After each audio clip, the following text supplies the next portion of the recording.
એક વખતની વાત છે, એક ઉંદર હતો જે માણસ જેવો દેખાતો હતો, ચાલતો બોલતો પણ માણસ જેવો જ. તેના બે નોકર હતા.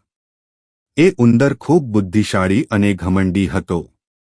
એક દિવસ એના ઘર આગળ એક સાપ આવી ગયો.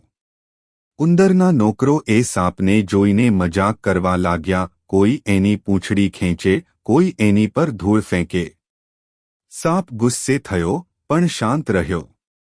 ઉંદર હસતો રહ્યો, નોકરોને વધુ હિંમત આપતો રહ્યો.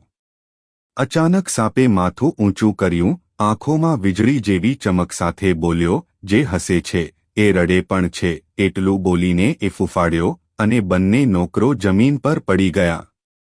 ઉંદર ડરી ગયો, હાથ જોડીને બોલ્યો, માફ કરજે, હે નાગરાજ. અમે ભૂલ કરી. સાપ શાંત થઈ બોલ્યો, યાદ રાખો, શક્તિ હોય ત્યારે દયા રાખવી શીખ આપી. એટલું કહીને સાપ ધીરે ધીરે જંગલમાં ગાયબ થઈ ગયો. એ દિવસ પછી ઉંદર અને એના નોકરોએ ક્યારે કોઈને હેરાન ના કર્યા.